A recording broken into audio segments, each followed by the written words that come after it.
नमस्कार, जय हिंद साथियों। एक बार फिर से आप सबका बहुत बहुत स्वागत है। देखिए, मामला है केरल उच्च न्यायालय का। केरल उच्च न्यायालय में एक मामला गया तलाक का, उसने कैंसिल कर दिया। उच्च न्यायालय के दो न्यायमूर्ति थे, मोहम्मद मुश्ताक व सोफी थॉमस। मामला ये था कि एक व्यक्ति जिसकी शादी हुए 9 साल हो गए, उसने कहा कि हम अपनी पत्नी से तलाक लेना चाहते हैं और उसके 3 बेटियां हैं, यानी कि 3 बेटी और एक पत्नी, चारों से वो मुक्त होना चाहता है। दरअसल उसका कहीं अफेयर चल रहा था, वहां वो शादी करना चाह रहा था। तो केरल उच्च न्यायालय ने मना कर दिया। मोहम्मद मुश्ताक व सोफी थॉमस की बेटी ने मना कर दिया, बोला ये गलत है, यानी तलाक की अनुमति नहीं मिली। और इस पर जो टिप्पणी किया कोर्ट ने, वो हम लोगों को समझना बहुत जरूरी है। आज के समय में ये प्रवृत्ति बढ़ती जा रही है, तो आज का समाज किधर जा रहा है, ऐसा नहीं होना चाहिए। इस पर कोर्ट ने बड़ी अच्छी टिप्पणी की, जो हम आपके सामने रख रहे हैं। कोर्ट ने कहा कि आज की शादी इस्तेमाल करो और फेंक दो जैसी हो गई है। इस्तेमाल करो और फेंक दो जैसी हो गई है। आजकल का युवा शादी को बुराई समझता है। युवा का मतलब लड़का लड़की दोनों, वो शादी नहीं करना चाहते, वो स्वतंत्र रहना चाहते हैं। उनको लगता है कि अगर हम विवाह कर लेंगे तो बंध जाएंगे, मतलब गुलाम हो जाएंगे एक तरह से, और जब तक विवाह नहीं करेंगे तो स्वतंत्र रहेंगे। कोर्ट ने वाइफ का मतलब बताया, बोला कि ये मतलब ना होकर के आज दूसरा मतलब हो गया है। कोर्ट ने कहा वाइफ का मतलब होना चाहिए कि आज के युवाओं के लिए वाइफ शब्द का मतलब वाइज इन्वेस्टमेंट फॉर एवर, सदा के लिए समझदारी वाला निवेश न हो करके, बल्कि क्या हो गया है, बोरी इन्वाइटेड फॉर एवर, सदा के लिए आमंत्रित चिंता। यानी पहले के लोग ये समझते थे कि वाइफ जो होती है वो सदा के लिए समझदारी वाली निवेश है, लेकिन आज क्या समझते हैं कि वाइफ जो है वो सदा के लिए एक आमंत्रित चिंता है। तो हम सदा के लिए एक आमंत्रित चिंता क्यों रखें?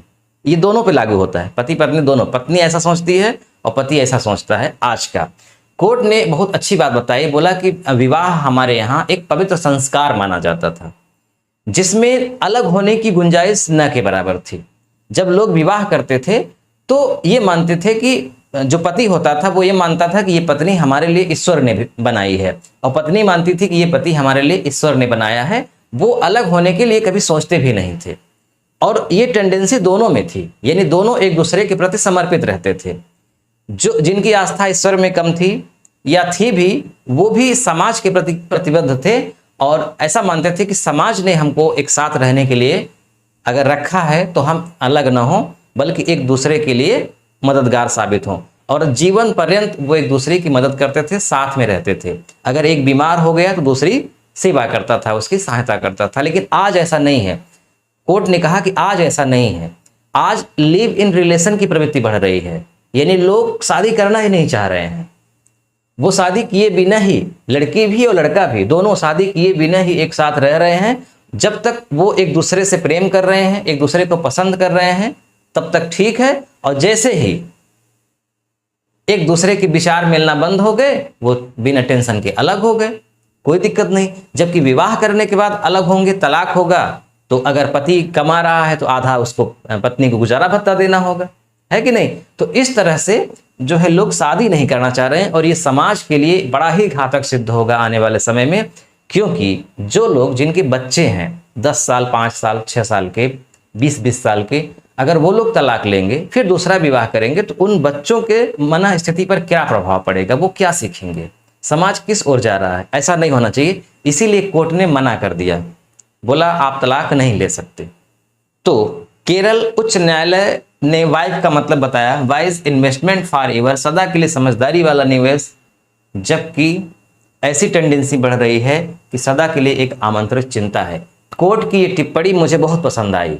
मैं आप लोगों से पूछना चाहता हूं कि जो कोर्ट ने निर्णय दिया है और जो टिप्पणी किया है, क्या ये वाकई में सही है? ऐसा होना चाहिए? और हमारा ये युवा वर्ग किस ओर जा रहा है, जिस ओर जा रहा है, क्या ये ठीक है? ये बहुत ही विकराल रूप धारण कर लेगा आने वाले समय में। इस पर रोक लगनी चाहिए। तो ऐसा नहीं होना चाहिए। विवाह एक पवित्र संस्कार होता है, और जो विवाह कर ले वो जीवन भर साथ निभाने की कोशिश करनी चाहिए। बहुत विकराल स्थिति पैदा हो जाए कि रहना संभव न हो, तभी ऐसा निर्णय करना चाहिए। अन्यथा किसी का अफेयर हो जाने से अपनी पत्नी को तलाक दे देना, ये बहुत ही गलत बात है। ऐसा कोर्ट ने कहा, ऐसा हम भी मानते हैं। आप इस कोर्ट की टिप्पणी से कितने सहमत हैं जरूर कमेंट करिएगा। ठीक है, मिलते हैं नेक्स्ट वीडियो में, तब तक के लिए नमस्कार।